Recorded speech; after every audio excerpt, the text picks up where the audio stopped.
Hello everyone, let's see what this question says. इस question में क्या बोला गया है कि दो फिक्स्ड रॉड्स हैं, two beads of equal mass and unlike charges. Mass is equal है, unlike charges modulus Q1 and Q2 इनके मॉडुलस हैं। Slide on a fixed frictionless non conducting rod पे फिक्स कर सकते हैं। इनिशियली ये इस डिस्टेंसेस दिखाई हुई है।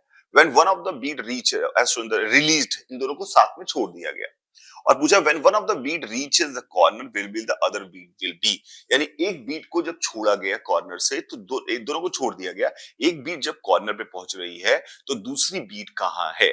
तो मैंने क्या कहा, मैंने कहा लेट्स सी। बड़ा ही देखिए, कई बार क्या होता है कि सवाल में इंफॉर्मेशन बहुत कम रहती है, ना चार्जेस की वैल्यू दे रखी है ना कुछ दे रखा है, फिर भी पूछ रहा है क्या है, तो कुछ ना कुछ हमें सोचना पड़ेगा कि क्यों ले जा रहे हैं, क्या हो रहा है, फंडामेंटली स्टार्ट करना पड़ेगा ऐसे सवालों। जिन सवालों में इंफॉर्मेशन कम दी हो उनको फंडामेंटली हमेशा स्टार्ट करना चाहिए। This is called bottom to up approach, bottom up approach कहलाती है ये। यानी तब फंडामेंटल से स्टार्ट की, क्यों चला कैसे चला, तो शायद उससे चीजें आसान हो जाएंगी।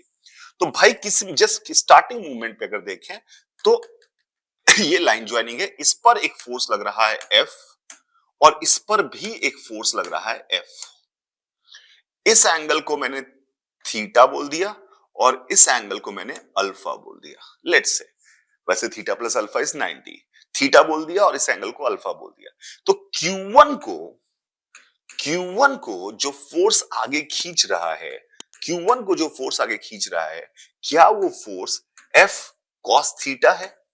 Q1 को जो फोर्स आगे खींच रहा है वो फोर्स है F cos theta. And if I right the value of F cos theta, let's say it is R at this moment, अभी स्टार्टिंग में अगर Q1 को F cos थीटा खींच रहा है तो F cos थीटा की वैल्यू अगर मैं लिखने की कोशिश करूं तो Q1 के ऊपर जो लगने वाला फोर्स है वो F into 2D upon R है। मैंने कहा ठीक है।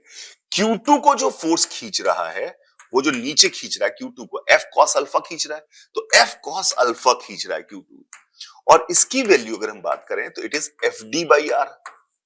तो अगर आप देखें कि इस पे जो फोर्स खींच, Q1 को जो फोर्स इधर खींच रहा है, उस फोर्स की value F by R into 2D है और उसकी value F by R into D है, और उनको डिस्टेंसेस भी जो चलनी है, डिस्टेंसेस भी जो चलनी है वो भी D और 2D है। इसका मतलब है कि अगर इस पे लगने वाला फोर्स, इसको खींचने वाला फोर्स मास सेम है, डबल है, और इसको फोर्स खींचने वाला फोर्स आधा है उसका, इसका मतलब है कि अगर ये हल्का सा इधर 2dx चलेगा तो ये वाला हल्का सा इधर dx बाई 2 चलेगा स्टार्टिंग मूवमेंट पे। और अगर ऐसा रहा तो ये फिर से सिमेट्री मेंटेन रहेगी, फिर से सिमेट्री मेंटेन रहेगी, सिमिलैरिटी मेंटेन रहेगी।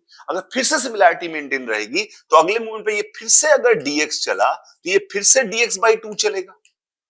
तो इसका मतलब है कि ये जितना चल रहा है ये हमेशा उसका आधा चल रहा है। इसका मतलब है दोनों एक साथ ही कॉर्नर पे पहुंचेंगे, एंड दिस मींस कि यानी एक जब बीट कॉर्नर पे पहुंचेगी तो दूसरी बीट भी कॉर्नर पे पहुंचनी चाहिए, बिकॉज उनके डिस्प्लेसमेंट्स हमेशा सिमिलैरिटी को मेंटेन रख रहे हैं और फोर्सेस हमेशा एक पे लगने वाला दूसरे का डबल ही मेंटेन रह रहा है। तो डिस्प्लेसमेंट्स भी लगातार ऐसे ही रहेंगे। अगर मेंटेन नहीं रहते तो गड़बड़ हो जाती, मेंटेन नहीं रहते तो गड़बड़ हो जाती। जैसे मान लो फॉर एग्जांपल कुछ और सिचुएशन होती तो कुछ और आंसर आ सकता था। क्लियर है मेरी बात? I hope it is clear. Thank you very much.